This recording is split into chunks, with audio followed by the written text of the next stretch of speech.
السلام علیکم ورحمۃ اللہ وبرکاتہ. الحمد لله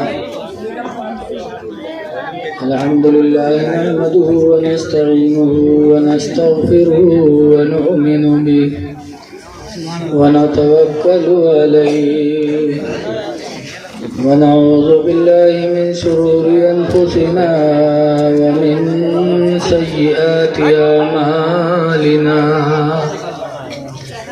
من يهد الله فلا مضل له ومن يضلله فلا هادي له. ونشهد أن لا إله إلا الله وحده لا شريك له وأشهد أن سيدنا ومولانا محمدا عبده ورسوله صلى الله تعالى عليه وسلم. أما بعد فأعوذ بالله من الشيطان الرجيم. بسم الله الرحمن الرحيم. يا أيها الذين آمنوا لا تسخر قوم من قوم عسى أن يكون خيرا منهم ولا نساء من نساء عسى أن يكن خيرا منهن. آمنت بالله صدق الله العلي العظيم. درود شریف پڑھیے. اللهم صل على سيدنا وسلم صلی علیہ وسلم علیک یا رسول اللہ صلی اللہ علیہ وسلم. صلی اللہ علیہ وسلم. ابھی سب میں بولیے گا، بالکل دل پہ آواز آتی ہے. حضرات، ابھی تک آپ لوگوں نے ماشاءاللہ بہت اچھی آواز میں نعت نبی سنی ہے. اللہ تعالی ہم کو آپ کو اس کی برکتوں سے مالا مال کرے. آمین. سالار پور کے لوگ ماشاءاللہ مسجد تو بہت بڑی بنوائی ہے اور دیکھنے پر یہاں سب بچے ہی نظر آ رہے ہیں. لگتا ہے بوڑھے لوگ کہیں جنگ میں چلے گئے گا. بڑھوا لوگ ہے نہیں اس میں، چھوٹے چھوٹے بچے ہیں. لگتا ہے کہ بڑے لوگ گھر سے نہیں نکلے. یہ سوچ کر کے کہ وہاں کیا جائے، جو مولانا بتائیں گے اتنا تو ہم جانتے ہی ہیں.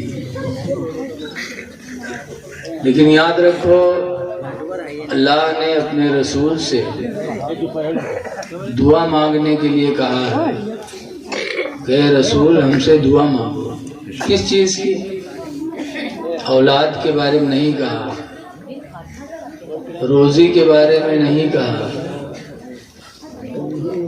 حکومت کے بارے میں نہیں کہا، بلکہ ایک چیز ہے جس کے لیے دعا اللہ نے نبی سے کہا کہ اے نبی ہم سے دعا مانگو. تو کون سی چیز ہے؟ اللہ فرماتا قل، اے نبی تم کہو ربی زدنی علما، یا اللہ میرے علم کو تو زیادہ کر دے. علم کی زیادتی کی دعا اللہ نے نبی سے مانگا. اے نبی تم مجھ سے کہو کہ میرے رب میرے علم کو تو زیادہ کر دے. چینل والے کنارے ادھر ادھر بیٹھتے تو اچھا لگتا ہے. لاگت ہے جلسہ انہی لوگن کو سناوے خاطر ہوتے گا. تھوڑا کنارے سیٹنگ کیا کریے آپ لوگ تو بہتر رہتا. پیچھے لوگوں کو دیکھنے میں جلسہ ہوتا ہے لوگوں کو سنانے کے لیے، اور آپ لوگ بیٹھ جاتے ہیں تو لوگ دیکھ نہیں پاتے ہیں. یہ جو لوگ آتے ہیں ماشاءاللہ ان کے ذریعے بھی دین کی باتیں بہت دور تک جاتی ہیں. جی جی جی جی جی. تبلیغ کا یہ بھی ایک ذریعہ ہے کہ گھر گھر میں جہاں لوگ جلسے کرنے نہیں جاتے، سننے نہیں جاتے، ان گھروں میں بھی آواز پہنچا دیتے۔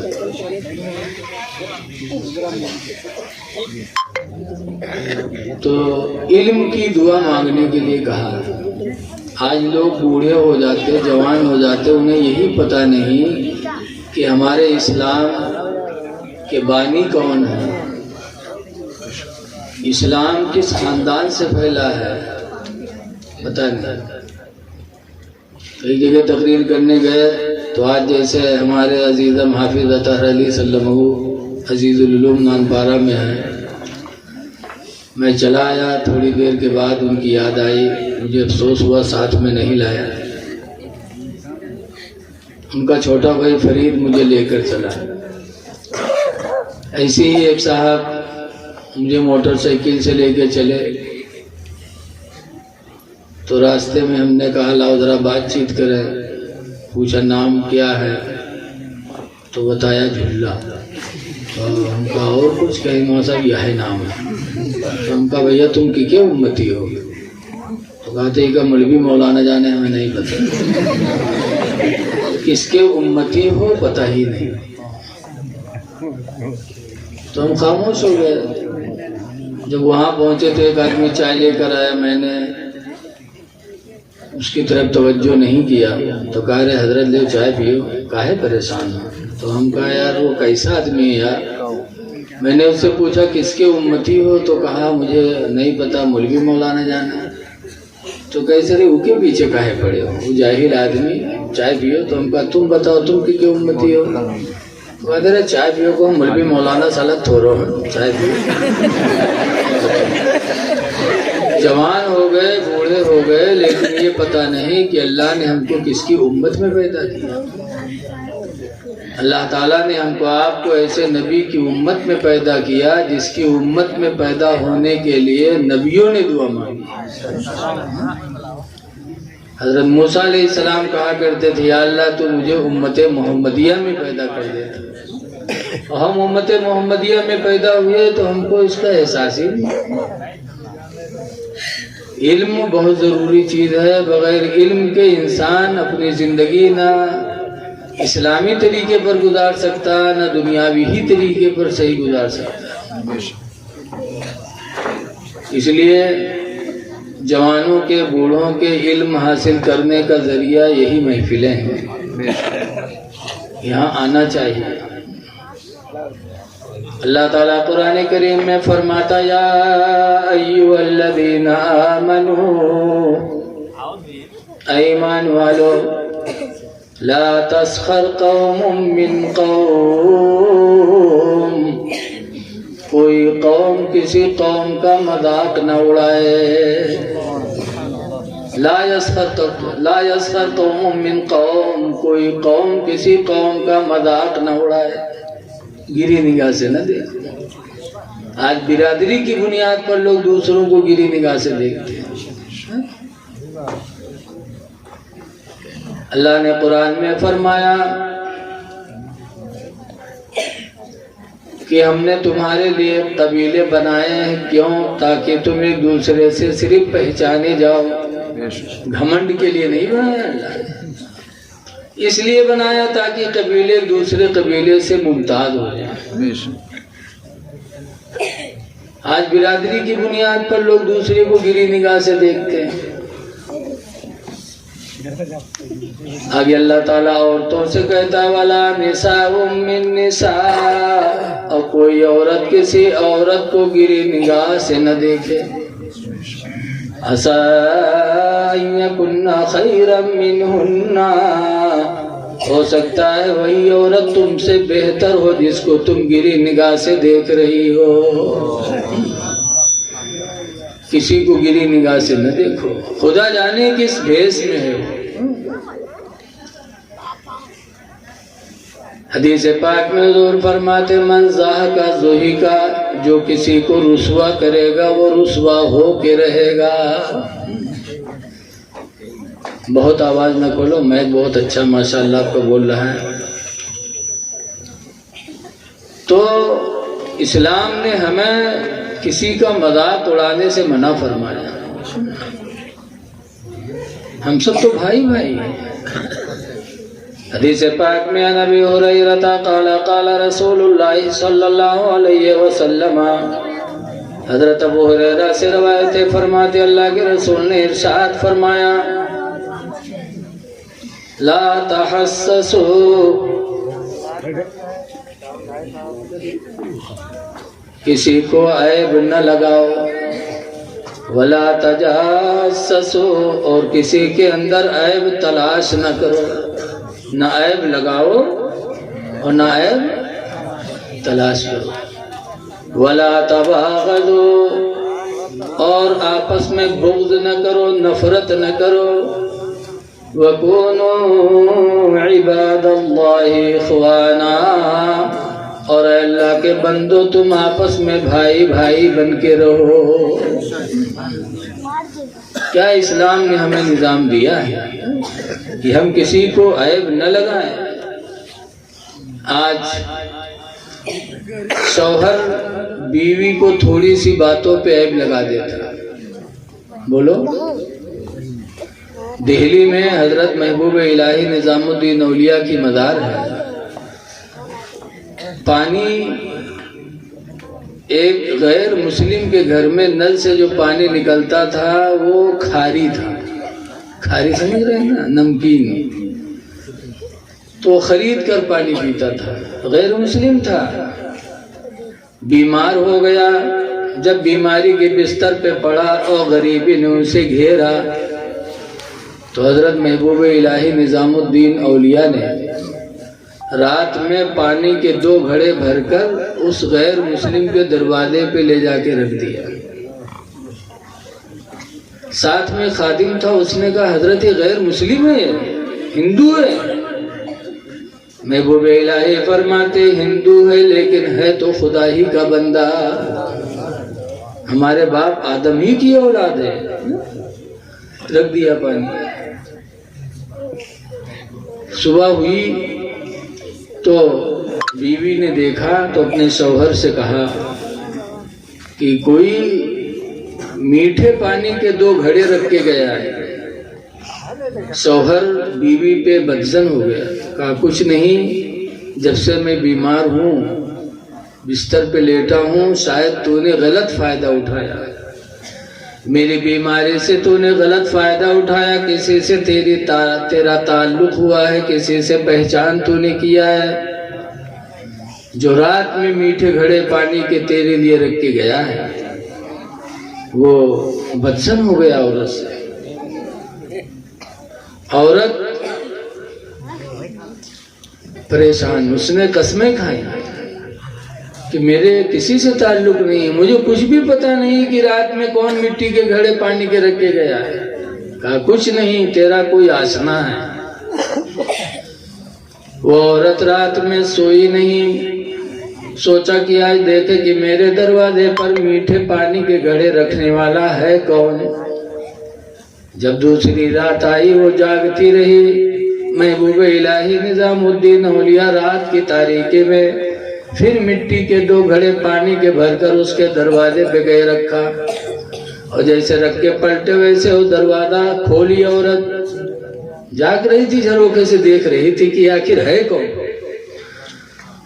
جب پلٹے محبوب الہی، اس عورت نے دروازہ کھولا، کہا کون ہے تو جو میرے دروازے پہ پانی رکھ کے جا رہا ہے؟ تیری وجہ سے میرا شوہر مجھ سے بدظن ہو رہا ہے، تو ہے کون؟ تب محبوب الہی پھر پلٹے. جب پلٹے تو عورت پکارتی ہے میرے شوہر یہ بزرگوں نہیں بلکہ مسلمانوں کے امام ہیں، محبوب الہی نظام الدین اولیاء ہیں جن کی شہرت پوری دنیا میں مچی ہوئی ہے.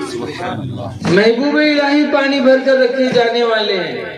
وہ غیر مسلم اٹھا اور جب دیکھا تو اس کے دل کی دنیا بدل گئی.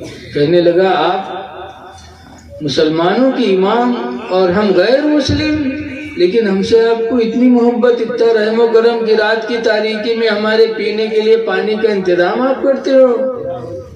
دونوں میاں بیوی نے محبوب الہی کے قدموں میں سر ڈالا اور کلمہ پڑھ کر کے اسلام کو قبول کر لیا.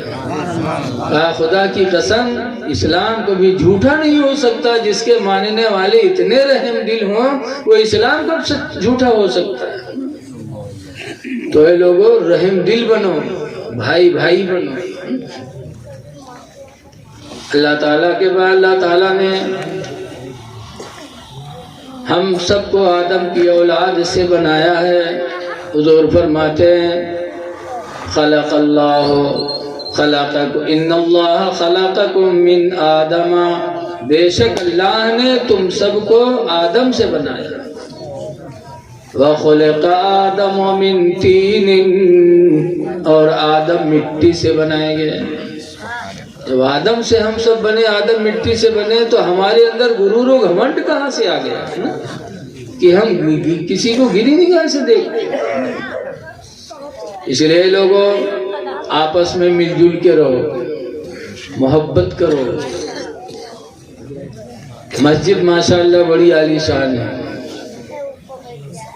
مسجد یہ اسلام کی نشانیوں میں سے ایک نشانی ہے. آپ سفر کرتے ہیں ٹرینوں پہ، بسوں پہ، اور جب کسی بستی سے سواری گزرتی ہے تو اگر اس بستی میں کوئی مینارہ نظر آتا ہے تو احساس ہو جاتا کہ یہاں اسلام کے ماننے والے موجود ہیں. اس لیے اپنی مسجدوں سے لو لگاؤ. حدیث پاک میں نبی قتادہ قال قال رسول اللہ صلی اللہ علیہ وسلم، حضرت ابو قتادہ سے روایت ہے، فرماتے اللہ کے رسول نے ارشاد فرمایا اذا رأيتم الرجل يتعاهد المسجد، اے لوگو جب تم ایسے آدمی کو دیکھو جو مسجد سے دل لگا کے رہے، مسجد میں آنا جانا رکھے، فاشهدوا له بالایمان، تو اس کے ایمان کے تم لوگ گواہی ہو جاؤ، گواہ بن جاؤ کہ وہ مومن ہے، ایمان والا ہے. اس لیے مسجد تو بنائی ہے، لیکن مسجد میں نماز پڑھ کے اس کو آباد کرنا یہ کمال کی بات ہے.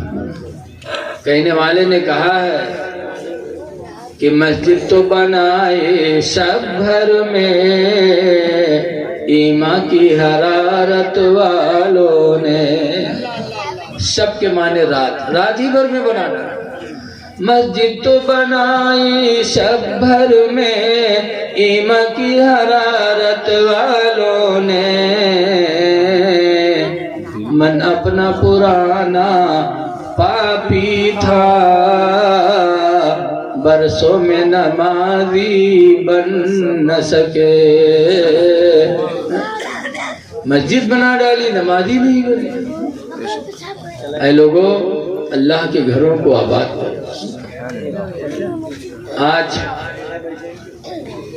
ہماری نمازیں چھوٹ رہی ہیں اور ہمیں احساس تک نہیں.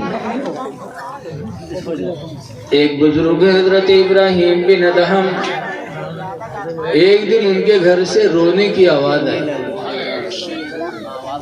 ذرا خاموش ہو، بولو نا یار تھوڑی دیر. حضرت ابراہیم بن ادہم کے گھر میں رونے کی آواز آئی، اور ایسی رونے کی آواز کہ محلے والوں کو لگا کہ کوئی انتقال کر گیا. بھئی میت میں رونے کی آواز تو عجیب ہوتی ہے. ایسی رونے کی آواز آئی جس سے محلے کے لوگوں کو پتا چلا کہ ابراہیم بن ادہم کے گھر میں آج کوئی میت ہو گئی. تو محلے کے لوگ گئے ملنے کے لیے. جب گئے تو دیکھا مرا کوئی نہیں، رونے کی آواز آ رہی ہے. حضرت ابراہیم بن ادہم سے لوگوں نے پوچھا کس طرح رونے کی آواز آپ کے گھر سے نکلے جیسے کوئی مر گیا ہو. تو ابراہیم بن ادہم کہتے ہیں آج نماز چھوٹ گئی، نماز چھوٹنے کی وجہ سے رو رہا ہوں. میت ہوتی تو اس طرح تکلیف نہ ہوتی، لیکن نماز چھوٹنے سے مجھے بے پناہ تکلیف ہوئی ہے. روتے تھے اس طرح کی جیسے گھر میں کوئی میت ہو گئی. اور آج ہم مسلمان ہو کر کے نمازیں چھوڑ رہے ہیں اور ہمیں احساس تک نہیں ہے. اے لوگوں نمازیں پڑھو، نماز تمہاری حفاظت کرے گی۔ اللہ کے فرشتے آسمان سے اتر کر تمہارے محافظ بنیں گے۔ بصرہ میں ایک عورت تھی جن کا نام ہے رابعہ۔ ہماری ماں بہنیں بیٹھی ہیں، ذرا سنیں کہ ان کی بھی اسی روئے زمین پر ایک بہن ایسی گزری ہے۔ ایک زمانہ گزر گیا، صدیاں گزر گئیں، لیکن آج رابعہ کا نام ممبروں پہ لیا جاتا ہے۔ نماز عشاء پڑھ کے رابعہ سوئیں، گھر میں کوئی نہیں تھا، سب لوگ کہیں گئے تھے، اتفاق سے چور پتہ لگا کے پہنچ گیا اور گھر میں گھسا، دیکھا کوئی نہیں، ایک عورت سو رہی ہے تو بہت خوش ہوا کہ آج تو آرام سے چورے بھی، اگر اٹھ گئے تو ایک کے گھوسا بھی کا زمین پکڑائے گئے۔ یہ کری کا ایک عورت ایک مرد کا کیا کر سکتی؟ بڑے آرام سے مال چوری کیا اور اس کے بعد چادر میں رکھا، باندھا گٹھری، اور گٹھری باندھنے کے بعد وہ چور سر پہ رکھا، رابعہ کے گھر سے نکلنے کا ارادہ کیا کہ اللہ تعالیٰ نے اس کی آنکھوں کی روشنی ختم کر دی، اندھا ہو گیا۔ جب اندھا ہوا تو گٹھری پھینکا، گٹھری پھینکا، کہا یا اللہ میں توبہ کرتا ہوں، یا اللہ آنکھوں کی روشنی واپس کر دے، اب چوری کبھی نہیں کروں گا، یا اللہ روشنی واپس کر دے۔ اللہ بڑا مہربان ہے، آنکھوں کی روشنی واپس کر دے۔ جب دیکھے لال تو تھار سوچا کہ بڑی محنت کیا، ابھی جاگی نہیں ہے تو بیر بیر تھوڑو ہوئی، وہ پھر اٹھائی لی اس گٹھریا اور پھر اٹھائی موڑے پر رکھتے اور چل دیے۔ جیسے چلا پھر اندھا ہو گیا، جب پھر اندھا ہو گیا تو پھر گٹھری پھینکا اور دل سے توبہ کرنے لگا کہ یا اللہ اب زندگی میں کبھی چوری نہیں کروں گا، پروردگار آنکھوں کی روشنی واپس کر دے۔ اللہ نے پھر واپس کر دی۔ جب پھر دیکھنے لگا تب اس نے دعا مانگی، کہا یا اللہ بڑے بڑے گھروں میں نے ڈاکہ ڈالا، ایسی مصیبت کبھی نہیں آئی، اور آج اس گھر میں تنہا ایک عورت سو رہی ہے، یا اللہ چوری کرنے پر مجھے قدرت کیوں نہیں ملتی؟ تو غیبی آواز آئی، غیبی آواز آئی، میرے بندے تو نے بڑے بڑے گھروں میں ڈاکہ ڈالا ہوگا لیکن رابعہ کے گھر میں ڈاکہ نہیں ڈال سکتا۔ رابعہ نماز عشاء پڑھ کے سوئی ہے، نماز عشاء کی برکت سے میرے فرشتے اس کے جان و مال کی حفاظت کا پہرا لگا رہے ہیں۔ جس گھر میں میرے فرشتوں کا پہرا ہوگا اس گھر میں تو چوری کیسے کر سکتا ہے؟ چور رونے لگا، کہنے لگا یا اللہ زندگی گزر گئی حرام مال کی تلاش میں، اور اس روئے زمین پر تیری بندیاں ایسی ہیں جو نماز پڑھ کے سوتی ہیں تو ان کی حفاظت کے لیے تیرے فرشتے اترتے ہیں۔ چور نے توبہ کیا اور رابعہ کے گھر سے پکا ارادہ لے کے نکلا کہ انشاءاللہ اب زندگی میں کبھی نمازیں نہیں چھوٹیں۔ اے لوگوں نمازیں پڑھو، خدا کی طرف سے آپ کی حفاظت ہو۔ اس لیے میں آپ حضرات سے گزارش کرتا ہوں کہ اپنی مسجدوں کو آباد کرو، نمازیں پڑھو۔ حدیث پاک میں من ترک صلاۃ الفجر، جس نے نماز فجر کو چھوڑا، فلیس فی وجہہ نور، تو اس کے چہرے پہ کبھی نور نہ ہوگا، اس کا چہرہ منور نہیں ہوگا۔ بہت سی ہماری ماں بہنیں پریشان ہے کہ ہمارا شوہر ہمارے لگ نگاہ نہیں کرتا۔ یہی مدرسہ میں کہ مولانا صاحب تینے کچھ بنائے تو کہیں کہا بات کہ ہمارے گلوہ کبا کے تو ہمارے لگ نگاہ نہیں اٹھا۔ نگاہ کیسے اٹھی جب مہینہ نہائی ہو، نہ نماز کے دارے جائے ہو، نہ قرآن دارے جائے ہو، تو آدمی کے نگاہیں اٹھی۔ اے میری ماں بہنوں نمازیں پڑھو، پاک و صاف رہو تو اللہ تعالیٰ تمہارے شوہروں کے دلوں کو تمہاری طرف متوجہ کرتے۔ قرآن حکیم میں اللہ فرماتا ہے وَيُحِبُّ الْمُتَطَهِّرِينَ، اللہ پاک رہنے والوں سے محبت فرماتا ہے۔ جب پاک رہو گی اللہ بھی تم سے محبت کرے گا، اور پاکی کے وسیلے سے تمہارا شوہر بھی تم سے محبت کرے گا۔ دنیا کے پاؤڈر کریم تمہارے چہرے کو خوبصورت نہیں بنا سکتے جب تک خدا نہیں چاہے گا۔ اس لیے میری ماں بہنوں، تم صبح اٹھو، اپنے شوہر کو بھی مجبور کرو مسجد جانے کے اوپر۔ اس لیے کہ جیسے آج بیوی چاہتی کہ میرا شوہر مصیبت میں نہ رہے، شوہر چاہتا بیوی مصیبت میں نہ رہے، تو قرآن کہتا قوا انفسکم واہلیکم، خود بچو اور اپنے بال بچوں کو بھی بچاؤ۔ لیکن آج اگر کوئی نمازوں پڑھت ہوئے تو اٹھی تو چورن میں صبح اٹھے کہ کہوں دروازہ کھڑبڑائے جائے تو میرے وقت آنکھیں نہ کھل جائے، لڑکا نہ بیدار ہو جائے۔ ارے یہ محبت نہیں ہے، یہ عداوت ہے۔ بیدار کرو تم۔ حضرت علی شیر خدا کی زندگی دیکھو۔ آج یا علی علی کرتے ہو، علی کے نام پر نعت کوئی پڑھے تو روپیہ نچھاور کرتے ہو۔ کرنا چاہیے لیکن علی کے نقش قدم کو بھی تو اپناؤ۔ حضرت علی امیر المومنین تھے، کوفہ دارالسلطنت تھا، لیکن جب نماز فجر کا وقت ہوتا تھا تو کوفہ میں سب سے پہلے حضرت علی شیر خدا بیدار ہوتے تھے، اور کوفہ دارالسلطنت سے جامع مسجد میں جب آتے تھے تو یہ آواز لگاتے آتے تھے الصلاۃ الصلاۃ الصلاۃ، یعنی نماز نماز نماز۔ سب سے پہلے کوفہ کی جامع مسجد میں حضرت علی تشریف لاتے تھے، امیر المومنین تھے۔ آج تو ایک گاؤں کے پردھان ہو جاتے تو بورائے جاتے، وہ سوچتے تھے ہاں ملا لوگن کے کام ہے مسجد میں کہ ہمارا کام ہے۔ حضرت علی شیر خدا پردھان نہیں تھے، امیر المومنین تھے، پوری دنیا کے مسلمانوں کے امیر تھے وہ، لیکن فجر میں سب سے پہلے اٹھتے تھے اور الصلاۃ الصلاۃ کی آواز لگاتے آتے تھے۔ لیکن اللہ والوں کے بھی بڑے دشمن ہوتے ہیں۔ ایک یہودیہ عورت تھی جس کا نام تھا قطام، حضرت علی سے دشمنی رکھتی تھی، لیکن خوبصورت بہت تھی، بہت خوبصورت تھی، لوگ بہت اس پر فدا ہوتے تھے۔ ایک بدنصیب انسان ہے جس کا نام ہے عبد الرحمن ابن ملجم، وہ فدا ہوئے گا اور گواہ نکاح کے پیغام دیا تو اس نے کہا مجھ سے نکاح کرنے کے لیے 3 چیزیں ضروری ہیں، 3 چیز پوری کر پاؤ گے؟ کہا کیا؟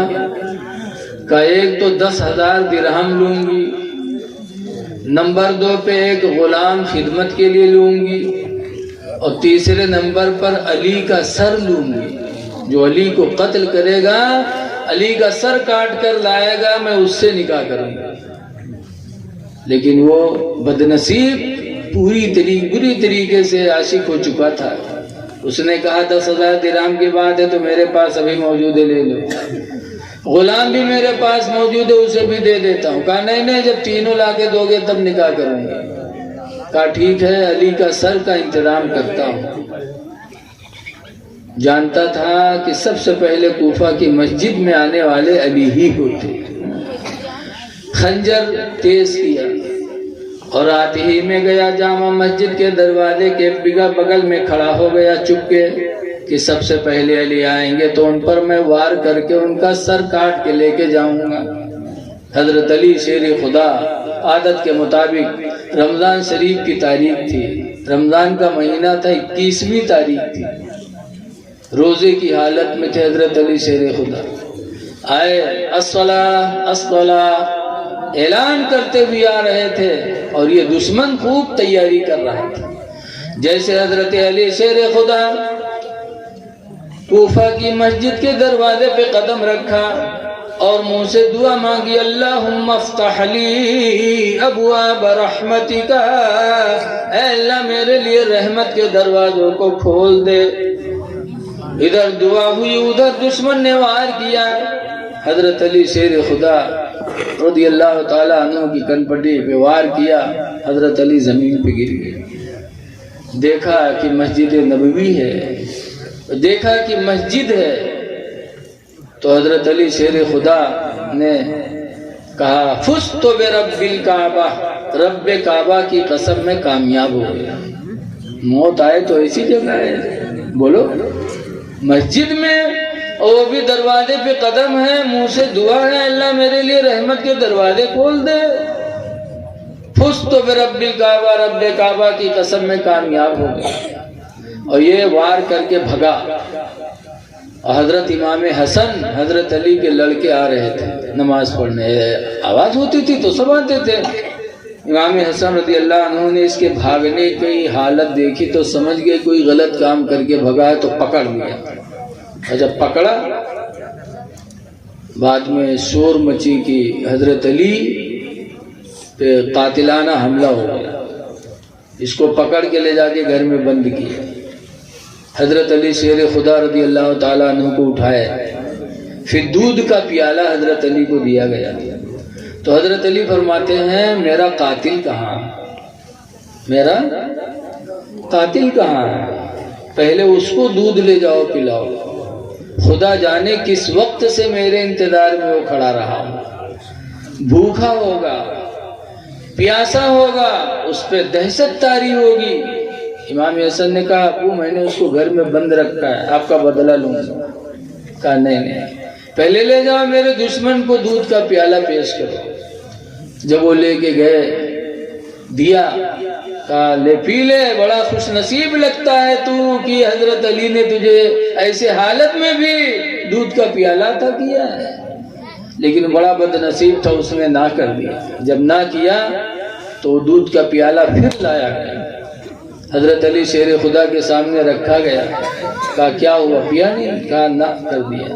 تب حضرت علی کے آنکھوں میں آنسو آئے، کہنے لگے میرا قاتل بڑا بد نصیب نکلا، میں نے دل میں عہد کر لیا تھا کہ اگر میرے ہاتھ کا دودھ کا پیالہ وہ پی لے گا تو میں اپنا قتل معاف کر کے رسول اللہ سے اس کی شفاعت کروا دوں گا، لیکن میرا قاتل بڑا بد نصیب نکلا۔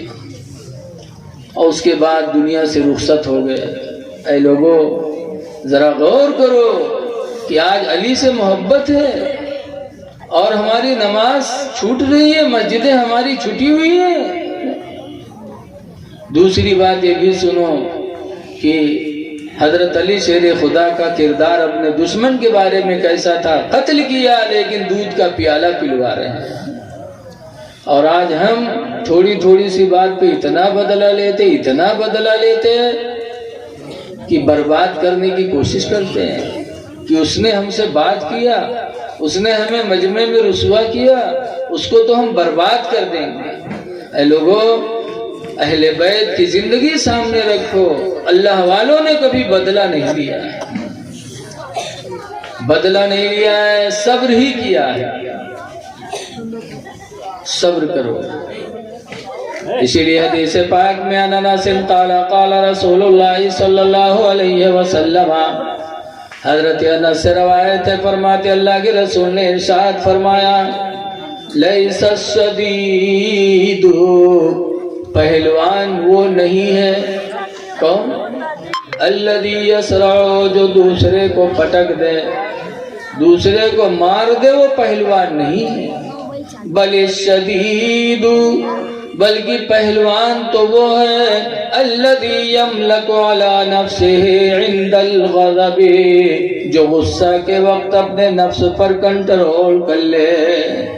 غصہ آئے منہ سے گالی نہ بکے، غصہ آئے اور ہاتھ نہ اٹھائے کسی پر۔ اللہ کے رسول فرماتے پہلوان تو وہی ہے۔ اس لیے لوگوں صحابہ کی زندگی نظروں کے سامنے رکھو، کسی کو پریشان کرنے کی کوشش نہ کرو۔ حضور سے پوچھا گیا اللہ کے رسول قیامت کے دن اللہ کے نزدیک سب سے محبوب پیارا بندہ کون ہے؟ سرکار نے فرمایا سب سے پیارا اور محبوب وہی بندہ ہوگا قیامت کے دن جو دنیا میں کسی کے دل کو خوش کیا ہو، دنیا میں کسی کے دل کو جیت لو، اس کے اوپر ایسا احسان کرو کہ تم سے وہ خوش ہو جائے۔ اگر کوئی خوش ہو گیا تم سے تو یقین جانو دنیا بھی آخرت دونوں کامیاب ہیں۔ لیکن آج ہم میں آپ نے بدلہ کا بھاؤنا، بدلہ نہیں لیتے۔ ہم نے تو اس نبی کا کلمہ پڑھا ہے جس نبی کے بارے میں کہا جاتا ہے کہ سلام اس پر کی جس نے بادشاہی میں فقیری کی، اور سلام اس پر کی جس نے گالیاں سن کر دعائیں دی۔ اے لوگوں اپنی زندگی اچھی بناؤ، کسی کو گری نگاہ سے نہ دیکھو اور کسی سے نفرت نہ کرو۔ حسد کرو گے کسی کا علم دیکھ کر، کسی کی دولت دیکھ کر حسد کرو گے تو نیکیاں سب برباد ہو جائیں گی۔ ذرا چپ رہو یار، آج تو ہم کل آئے تھے، کہاں ہم تقریر کرے چلے آئے یار، ہم کری تھے وہاں تم لوگ بولے۔ تو ویسے ہوئی ہوا جیسے لکھنؤ کے ایک آدمی عطر بیچت بیچت بنگال پہنچ گئے، آواز لگے عطر عطر عطر، تو ایک بنگالی نکل رہا، مچھلی کھائے والے بنگالی، چاہے سڑی ہو چاہے اچھی ہو، بنگالی نکلا کہ دیکھے تمہاری عطر کیسا ہے، تو عطر بیچے والوں کے ہاتھ پر عطر لگائیس تو بجائے سونگھے کے اوپر وہ چاٹ لیس، چاٹیس تو کڑوان، تمہاری عطر تو خراب ہے تو کڑوا رہا۔ عطر بیچے والا کہ ہائے اللہ ہم کہاں چلے آئے نا، بتاؤ سونگھے کے چاٹی تو کروائی نہ تو کا ہوئی۔ تو عطر بیچے والا ڈبیا کا رکھ کے بکسا میں چل دیا، اس کے ایسی جگہ کا فائدہ بیچے جہاں ان کی قدر نہ ہو۔ چلا دوسرا ایک بنگالی نکلا، وہ کہیں اس کا بیچا تو کہیں کچھ نہیں، کہنے نے کچھ تو بیچو، کہنے نے کچھ نہیں بیچے، تو غصہ ہوئی نہ رہا ہے، کہنے یار لگتا تو کچھ بیچ رہے ہو، کہا عطر بیچنے آیا تھا لیکن بیچوں گا نہیں۔ کہا کیوں؟ کہا جہاں عطر کی قدر نہ ہو وہاں بیچنے سے کیا فائدہ؟ کہا کیا ہوا؟ کبھی ایک صاحب نکلے، انہوں نے کہا دیکھا تمہارا عطر کیسا ہے، تو اس کے ہاتھ پہ عطر لگائے تو اس نے چاٹ لیا اور کہتا ہے منہ بنا کے کہ کڑوا رہا ہے تمہارا عطر اچھا نہیں ہے۔ تو کیسو ہے بیوقوف، ہم کا لاؤ بھات کے ساتھ کھائے والی چیز خالص چاٹی تو کڑوائی نہ تو ہم کا لاؤ دو۔ تو عطر بیچے والا اپن کھوپڑی پیٹے لا کہ ہائے اللہ آج ہم کہاں چلے آئے، وہی حال آج یہاں ہے۔ بتا ہم تقریر کرے تھے اور ادھر ادھر کچھ نہ کچھ بات چیت ہو ہی رہی ہے۔ اے لوگوں تھوڑی دیر کے لیے خاموش ہو جاؤ، بیٹھ جاؤ، ہو سکتا ہے اللہ کوئی بات دل میں ڈال دے، کوئی بات دل میں ڈال دے۔ آپ نے چندہ دیا ہے، جلسہ کرایا ہے تو کم سے کم محبت سے سن لو۔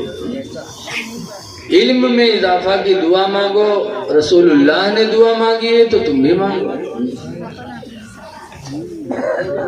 آج ہم لوگوں نے صحابہ کی زندگی کو بھلا دیا، مسلمان گھر میں پیدا ہوئے تو اسلام ہم کو وراثت میں مل گیا، اس لیے اس کی ہم قدر نہیں کرتے۔ جو کما کے دکان بنواتے ہیں وہ دکان کی قدر سمجھتے، اور جو باپ دادا سے وراثت میں پائیں گے ان کے نزدیک اس کی قدر نہیں ہوتی۔ ایک تھے جن کا نام تھا عبدالعزا، باپ کا انتقال ہو گیا، یتیم ہو گئے تو چچا نے اپنے پرورش میں رکھ لیا، لیکن جب ان کو احساس ہوا تو انہوں نے کہا چاچا یہ بت پرستی بہتر نہیں ہے، اس خدا کی پوجا کرنا چاہے جس خدا نے ہم کو تم کو پیدا کیا ہے۔ مکۃ المکرمہ میں رسول اللہ نے اسلام کا اعلان کیا ہے، بہتر ہے کہ ان کی دعوت کو قبول کر لیا۔ جیسے اتنا کہا، چچا بت پرست تھا، اتنا غصہ ہوا، مارا خوب، مارنے کے بعد کپڑے اتروا لیے بدن سے اور ننگا گھر سے بھگا دیا، ننگے کر کے بھگایا، گئے اپنی ماں سے رونے لگے، کہا امی چچا نے تو مار کر کپڑے بھی لے لیا، ننگے بھگا دیا، تو ماں نے ایک کمبل دیا، 2 ٹکڑے کیا، ایک کمبل کو کمر سے باندھا، ایک کو اوڑھے، اور اسلام کی تلاش میں گھر سے نکل پڑے۔ کوئی یارو مددگار نہیں، نہ پیسے ہیں نہ دولت ہے نہ کوئی مددگار ہے، لیکن اسلام کی تلاش میں وہ نکل پڑے اور چلتے چلتے مدینہ آئے، رسول اللہ کی بارگاہ میں حاضر ہوئے۔ اللہ کے رسول نے شفقت کا ہاتھ پھیرا، اسلام قبول کیا تو سرکار نے ان کا نام عبدالعزا کے بجائے عبداللہ رکھ دیا، عبداللہ اللہ کے بندے۔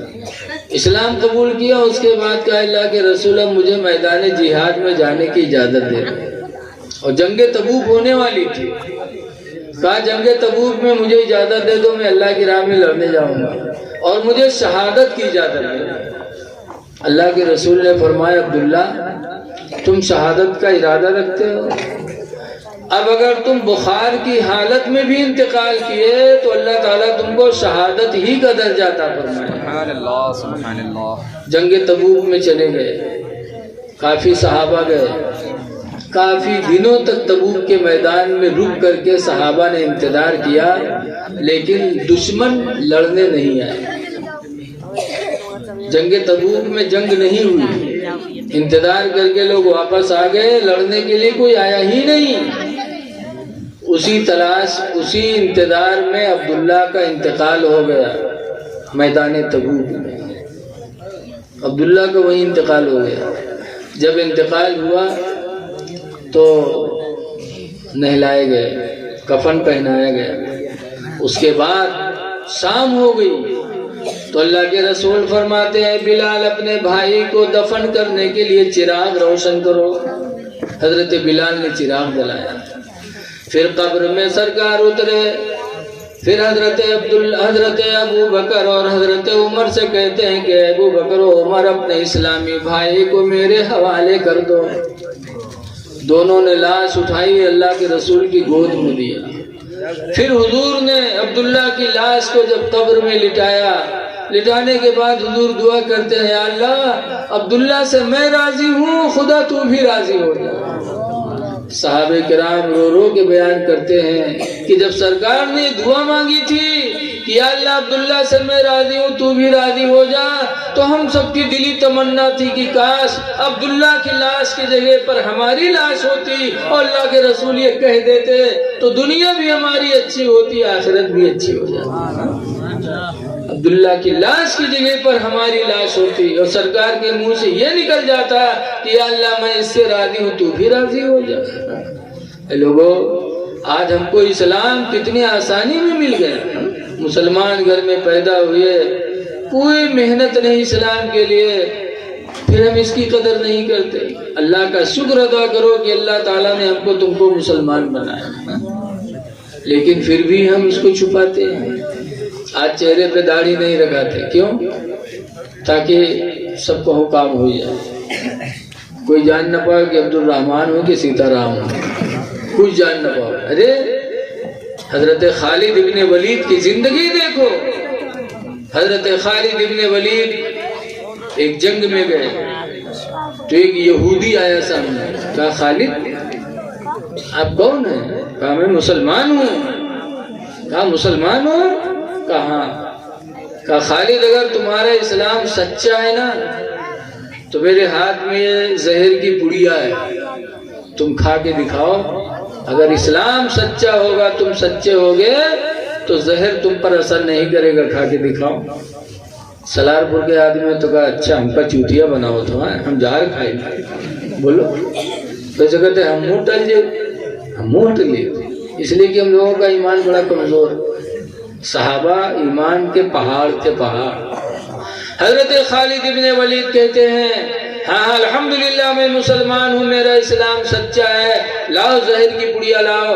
حضرت خالد ابن ولید نے لیا اور زہر کی پڑیا پھانک لیا، اور کافی دیر تک یہودی انتظار کرتا رہا کہ اب ان پر زہر کا اثر ہو، ان پر زہر کا اثر ہو، لیکن خالد ابن ولید کے چہرے کی رونق الحمدللہ اور بڑھتی ہی جا رہی تھی۔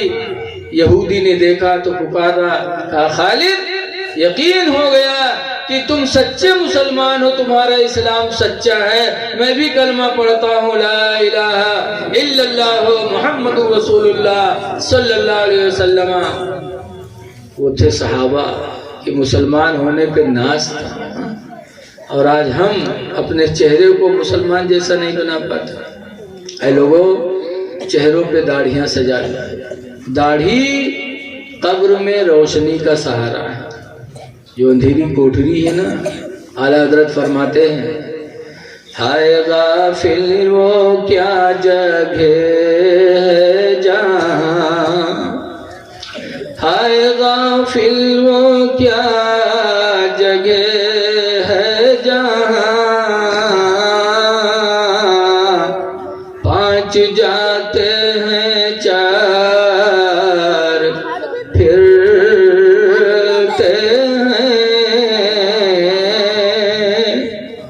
بڑی تاریخ جگہ ہے.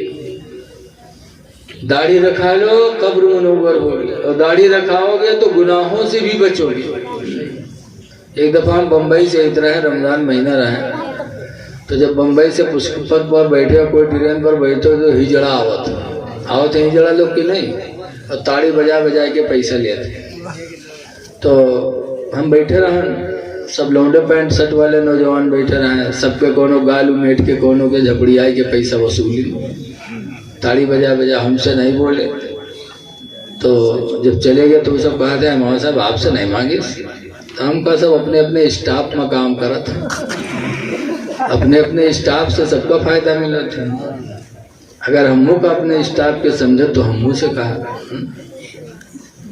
داڑھی رکھاؤ گے تو داڑھی کی وجہ سے کبھی شراب کے کنارے نہیں کھڑے ہوگا، کبھی خدا کا ڈر ہوگا، کبھی بندے کا بھی ڈر ہوگا کہ داڑھی ہے چہرے پر ہم شراب کے کنارے آئے ہیں، کوئی دیکھے گا تو کیا کہے گا. داڑھی تم کو گناہوں سے بچائے گی. آج مسلمان ہو کے آدمی شراب کے کنارے جائے. اللہ تعالیٰ قرآن کریم میں فرماتا انما الخمر والمیسر، بے شک شراب اور جوا، رجسن گندگی ہیں، من عمل الشیطان، یہ دونوں شیطان کے کام ہیں. جوا کھیلنا انسان کا کام نہیں، شیطان کا کام ہے. شراب پینا بھی انسان کا کام نہیں، شیطان کا کام ہے. لوگوں قرآن کس کے لیے اترا ہے؟ ابھی رمضان ہے تو بہت جگہ مولانا صاحب اب کی قرآن 5 دفعہ ختم کیا ہے. کیا قرآن تلاوت کے لیے اتارا گیا؟ قرآن صرف تلاوت کے لیے نہیں اتارا گیا، بلکہ قرآن میں ہدی للناس، قرآن لوگوں کے لیے ہدایت بن کے نازل کیا گیا. قرآن ہدایت کے لیے اترا ہے. جب قرآن پر عمل کرو گے تو اللہ راضی ہوگا. صرف پڑھنے سے تھوڑی راضی ہو جائے گا. جب پڑھ رہے ہو کہ شراب و جوا گندگی ہے تو اس سے بچو، تب قرآن کے پڑھنے کا حق ادا ہوگا. اللہ تعالیٰ قرآن میں فرماتا حل اللہ البیع وحرم الربا، اللہ تعالیٰ نے تجارت کو حلال کر دیا، والربا وحرم الربا، اور سود کو حرام فرما دیا. ہر مسلمانوں کے سود کھائے. بصرہ میں ایک سیٹھ تھے، اب حبیب نام کے، بہت بڑے مالدار آدمی تھے. تو وہ روپیہ سود پر بانٹے رہے. تو کہ جو روپیہ دیا نا جی کا 50,000 دے دے تو 50 میں سے نہیں مانگے، جو سودوا ہو اس کے اوپر والا وصولہ کرے.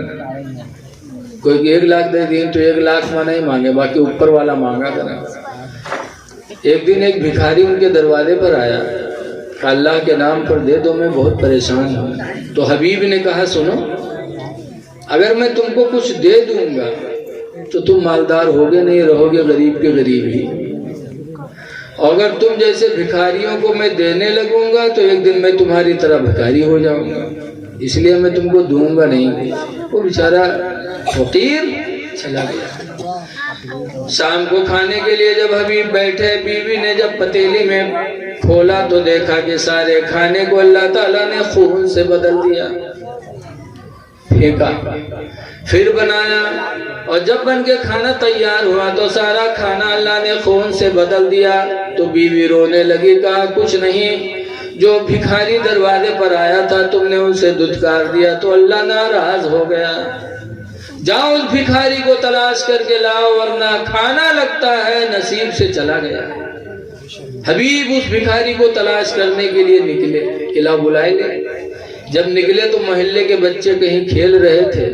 ان بچوں نے حبیب کو دیکھا تو چلائے، کہا بھاگو بھاگو، وہ سود خوار آ رہا ہے، سود کھانے والا آ رہا ہے، بھاگ لو کہ کہیں اس کا سایہ ہم پر نہ پڑ جائے کہ اس کی وجہ سے اللہ اس کے ساتھ ہمیں بھی جہنم میں نہ ڈال دے.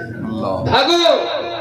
جب بچے بھاگے تب حبیب کے دل پر ٹھیس لگی کہ میں اتنا گر گیا، اتنا ذلیل ہو گیا کہ میرے بچے وطن کے مجھ سے نفرت کرنے لگے. تو دل میں سوچا کہ لاؤ سود کھانے سے توبہ کریں. ایک تو دھکا وہاں لگا اور یہاں دھکا لگا، تو سود کھانے سے توبہ کرنے کے لیے حبیب بصرہ کے بزرگ امام حسن کے پاس گئے. امام حسن بصری کی بارگاہ میں جا کر کے توبہ کیا.